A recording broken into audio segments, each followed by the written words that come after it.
A paz, minhas irmãs, é uma bênção estar aqui com vocês.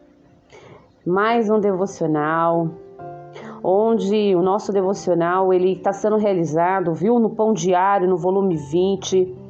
E a nossa leitura de hoje fica em Marcos 4, 35 ao 41. Então, se vocês puderem abrir a tua Bíblia, minha irmã, e nos acompanhar nessa leitura, seja muito bem-vinda. Você que está no trabalho, que está se organizando para poder, ou já está até trabalhando nesse momento, que essa palavra possa edificar a sua vida. Então aqui, o que está escrito? Em Jesus apazigua a tempestade. Poderosa essa passagem, né? Toda a Bíblia. E naquele dia, sendo já tarde, disse-lhes: passemos para outra margem. Isso Jesus falando para os discípulos. E eles, deixando a multidão, levaram consigo, assim como estava no barco, e havia também com ele outros barquinhos. E levantou-se grande temporal de vento, e subiam as ondas por cima do barco, de maneira que já se enchia de água. E ele estava na popa, dormindo sobre uma almofada. E despertaram-no, dizendo-lhe: Mestre, não te importa que pereçamos?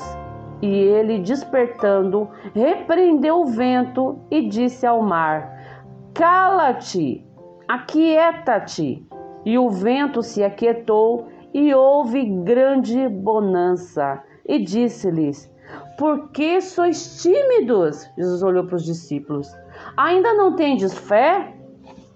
E sentiram um grande temor e diziam uns aos outros: Mas quem é este, que até o vento e o mar lhe obedecem? Quando eu era criança, meu pai pastoreava uma tribo de índios na Amazônia. Certa vez íamos para lá num pequeno avião e nos deparamos com uma tempestade perfeita que arremessava a aeronave para todos os lados. Meu pai estava nervoso, porém confiante. Quando pousamos, ele disse ao piloto que seu sorriso constante lhe transmitira a paz. O piloto confessou que aquilo era sinal de nervosismo. As tempestades não são estranhas em nossa vida e normalmente nos levam a questionar onde Deus está em meio a tudo isso. Muitas das vezes a gente não entende porque Deus nos leva, ou situações se levantam na nossa vida que muitas vezes a gente não está preparado.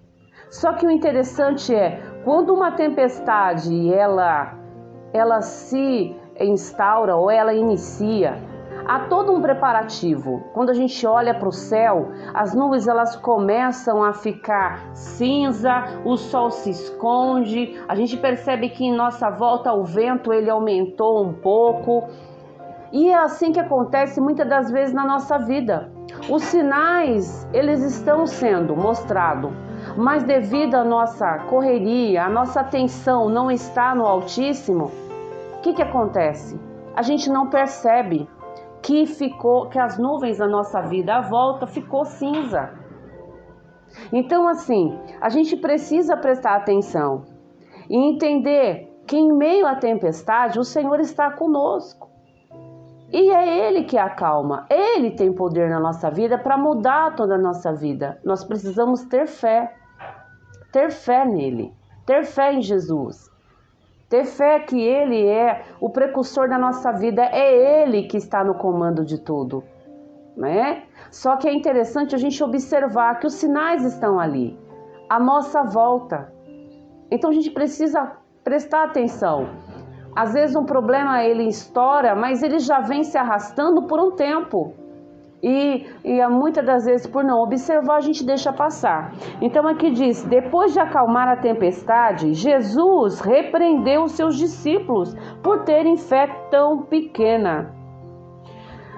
Essa repreensão é porque eles estavam com Jesus. Hoje estavam fisicamente com Jesus. Hoje nós temos Jesus conosco, é a certeza da nossa salvação no nosso espírito, mas fisicamente olhando, esse privilégio foi concedido aos apóstolos. mas não significa que Jesus não está conosco em espírito, ele está.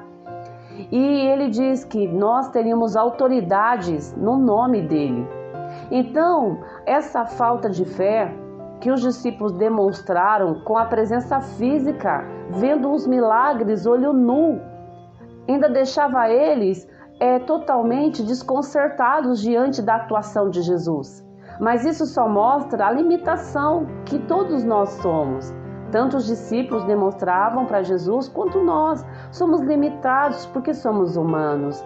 Nós não temos assim toda essa percepção, mas o Espírito Santo nos capacita, ele nos ajuda, ele nos treina para que nós possamos ser homens e mulheres de Deus mais sensíveis ao que está à nossa volta, aos acontecimentos que estão se passando.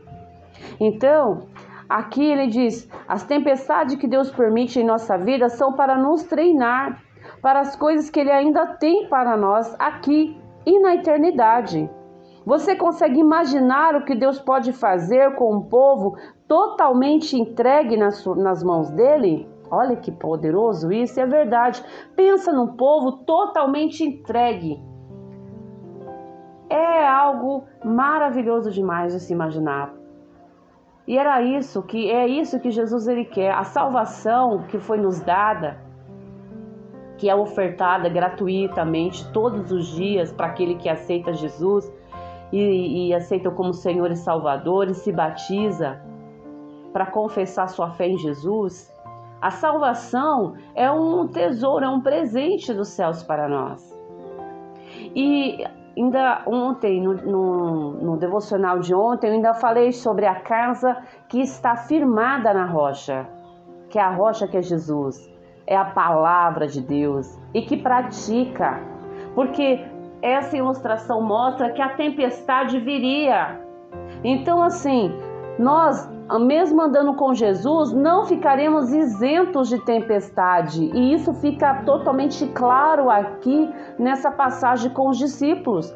Não é porque eles estavam com Jesus no barco fisicamente que eles ficaram isentos. Pelo contrário, Jesus disse, eu posso repreender, eu tenho poder. Tenho fé, eu estou aqui. Entende? Então, assim, a pergunta de hoje é: você pode afirmar que Deus está no barco da sua vida? Que essa pergunta ela fique repercutindo no seu pensamento, no seu coração. Você pode afirmar que Jesus está no seu barco? Irmã Cléo, como é que eu sei que Jesus está no meu barco? Convide ele. Não espere que ele venha. Não, convide. Jesus, vem comigo. Você está saindo da sua casa para trabalhar? Jesus, vem comigo. Você está entrando dentro do teu trabalho? Jesus, entra comigo. Está indo no mercado? Jesus, vem comigo. Estou indo dirigindo? Jesus, vem comigo. Tu és convidado de honra. Eu quero andar. Se Jesus comigo vai, eu irei. Então que essa seja a sua palavra de fé, que essa seja uma palavra que você se firme. Se Jesus comigo vai, eu irei. Pronto, não tem conversa. Pronto, é isso. Então assim, Jesus, ele se importa tanto conosco que entrou no barco da história humana para nos resgatar. Então Jesus nos ama, ele ama você, ele ama a toda a tua família, toda a tua casa. Então se renda ao Senhor, minha irmã, que esse dia possa ser um dia de bênção, que o Senhor Jesus te visite e te guarde, que Ele te dê livramento, que Ele supra as suas necessidades e que Ele traga paz e alegria na sua alma. Que o Senhor esteja com você, minha irmã, com você e toda a tua casa, e que Ele peleje a sua causa. Em nome de Jesus, que esse dia seja dia de grandes bênçãos. Amém.